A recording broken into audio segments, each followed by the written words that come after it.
Welcome to the League of Legends patch preview. In this video, we'll be covering some of the major changes coming into the next patch for League of Legends. Skarner is getting a huge suite of buffs in the next patch. What problems are we fixing here? One thing about Skarner, now that players have had a real good chance to figure him out and kind of get used to him, we wanted to see where he really stood versus where he needed to be. The main thing we wanted to change about him was his Crystal Slash had a scaling mana cost that went up as you ranked the skill, which constantly left Skarner out of mana and unable to do anything.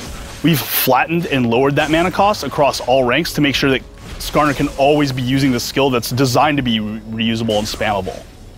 Skarner's attack speed per level was considerably lower than where it probably needed to be for a fighter who does a lot of auto attacking. We brought that up by a significant amount. You know, Skarner's using his Crystal Slash a lot, and he's also auto attacking to bring that cooldown down. Without the attack speed per level, he's just not able to do that as effectively as he needs to.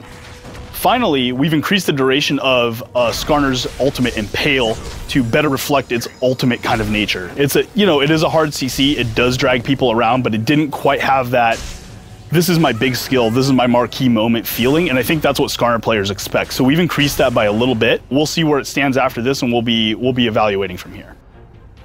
Almost all of Hextech Gunblade stats are getting hit in the next patch. What are the goals of this nerf? We ran some math on Hextech Gunblade, and the stats that you get for the amount of gold are frankly pretty insane. We took a look at that. For these hybrid characters, you know, the Akalis, the Ajax, those guys that are out there, they're getting so much gold value from this single item that it just makes sense that they buy this and they go from, hey, this guy was manageable, into, holy crap, what do I do now? Instead of hitting any one thing significantly, we've tried to hit everything a little bit to make it so Gunblade still feels like the item that people are buying that they have fun with, but it's not quite as powerful. The other thing we did was really Dominion focused. We've made the Spell Vamp on Hextech Gunblade unique.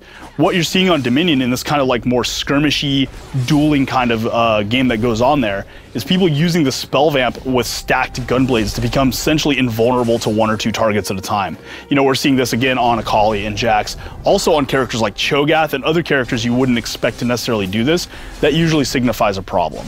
That change will give it the nerfs it needs on Dominion without us needing to affect it more on Summoner's Rift. Corki's Gatling gun is getting somewhat remade. Instead of hitting for a percent of his total damage and having the number of hits scale with level, we're normalizing it. It lasts 4 seconds at all levels, has an actual base damage, and now scales off of bonus damage instead of base damage. What are the goals here? Gatling gun's kind of an old school skill that it's a little clunky and needs a little help.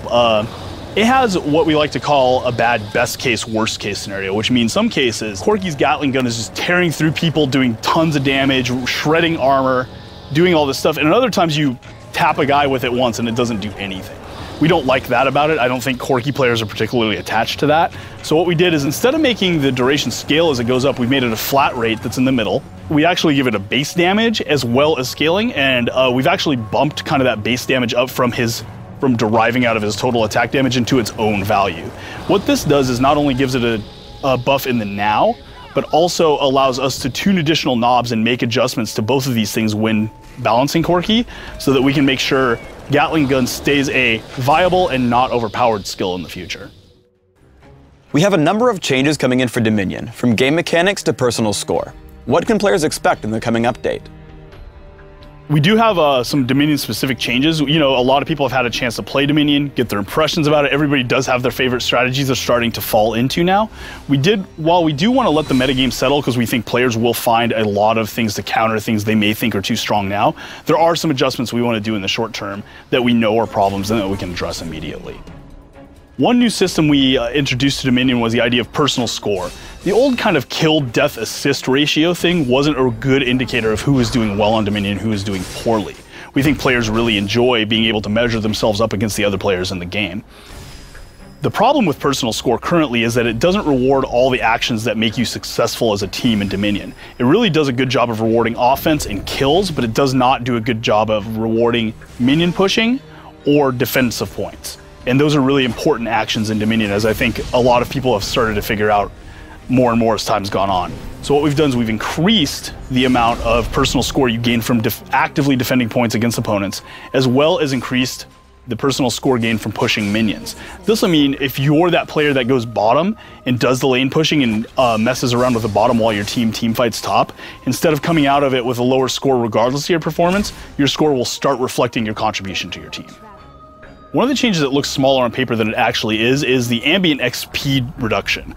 We've reduced ambient XP by about 10% for all characters. One thing we're seeing a lot on Dominion is hyper carries and very rapidly scaling characters are seeing a lot of play and a lot of dominance on Dominion, and one of those things that's contributing to that is the inevitability of a late game.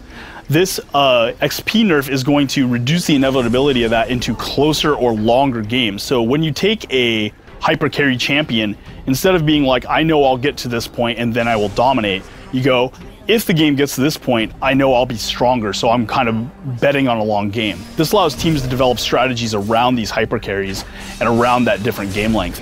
We'll be looking at this as a general balancing point in the future. We wanted to start with the 10% XP reduction, and we're going to continue to look at XP, gold, and other factors that are determining game length and scaling of characters.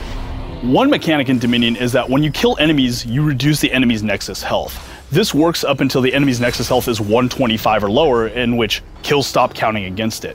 What this change aims to do is to make sure that that early game matters. Right now we're seeing a lot of teams get to the 125 to 125 state regardless of the early game actions, and we don't think that's a good differentiation of skill. We think early game should matter, mid game should matter, and late game should matter. And this change is one step in the direction of making that be completely balanced and even. We'll be looking at more adjustments as we go forward, but we think this is going to have a pretty major impact on making sure the most skilled team wins every game of Dominion.